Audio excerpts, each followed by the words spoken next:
क्या इस दुनिया में या इस सृष्टि में भगवान है?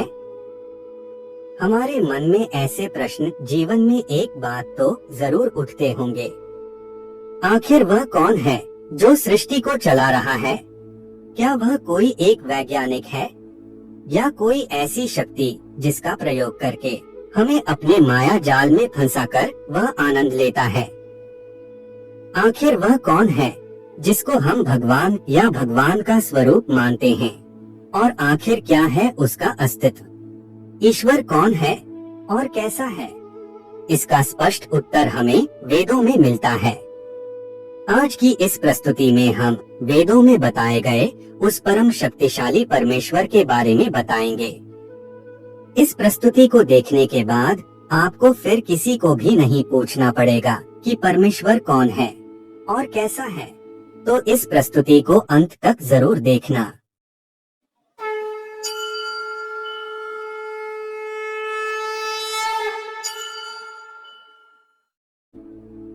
इंद्रम मित्रम वरुणम निमाहुर्थो दिव्यः स सुपर्णो गरुत्मान एकम सद्विप्रा बहुधा वदन्ति अग्नि यमम मातृश्वान माहुः।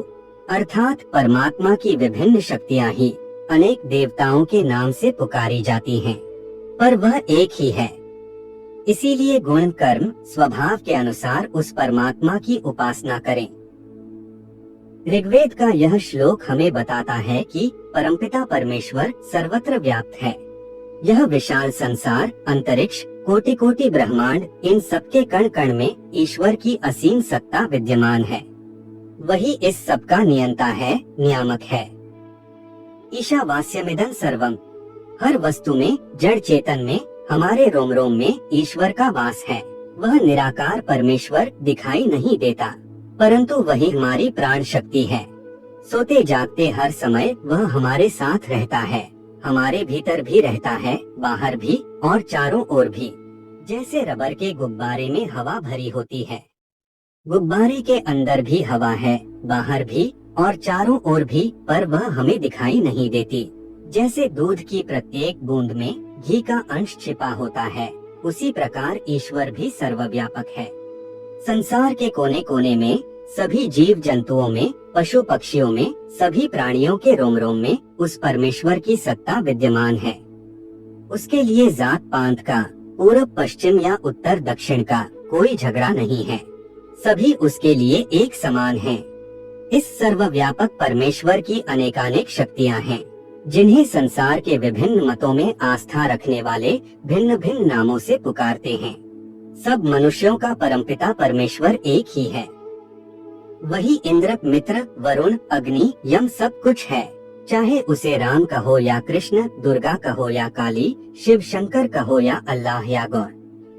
नाम का नहीं, ईश्वर के गुणों का महत्व है।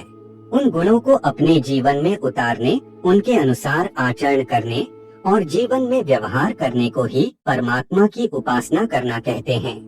इस प्रकार उपासना करने से, बारंबार के अभ्यास से वे गुण मनुष्य के स्वभाव का अंग बन जाते हैं और वह उत्तरोत्तर श्रेष्ठता को प्राप्त करते हुए देवत्व की ओर अग्रसर होता है।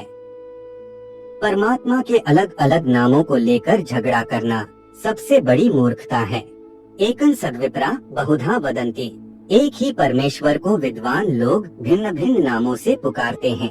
उसका कोई भी नाम लें, पर उसके गुणों को अपने कर्म व स्वभाव का अभिन्न अंग बनाने हेतु सतत प्रयास करते रहें। आजकल अधिकांश लोग ईश्वर के गुणों का न तो चिंतन करते हैं और न उन्हें अपने आचरण में उतारने का प्रयास करते हैं, लेकिन उसके नाम पर इस प्रकार लड़ने मरने को तैयार रहते हैं मानो उस पर उनका ही एकाधिकार है। वे समझते हैं कि केवल मंदिर के भीतर ही उसकी सत्ता है, बाहर चाहे जो भी पाप कर्म करो, भगवान देखता ही नहीं।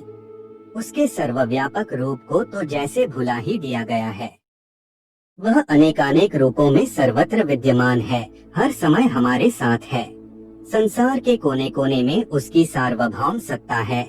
इस तथ्य को सदैव ध्यान में रखना अत्यावश्यक है। प्रभु के नाम और उसके गुणों का चिंतन करते रहें। वेनस्तत् पश्यन्निहितं गुहा सद्यत्र विश्वं भवत्येक नीडम तस्मिन्निध संच विचैति सर्वथन सोतः प्रोतश्च विभुः प्रजासु। अर्थात विद्वान लोग अपने ज्ञान से, चिंतन मनन से और अनुभव से यह जान लेते हैं कि परमात्मा प्रत्येक पदार्थ में छिपा हुआ है। वही संपूर्ण जगत को आश्रय देने वाला है। उसी से सारी सृष्टि प्रकट होती है। सभी प्राणी उससे उत्पन्न होते हैं और प्रलय काल में उसी में लय हो जाते हैं।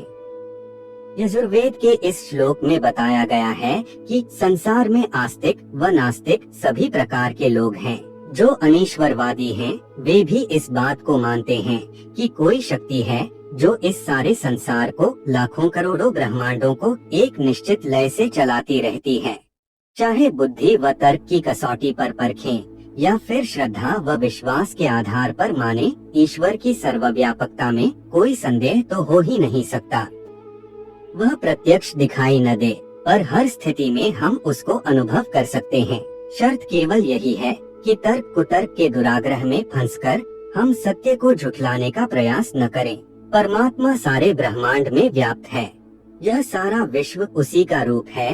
पुरुष एवेद क्षण सर्वम।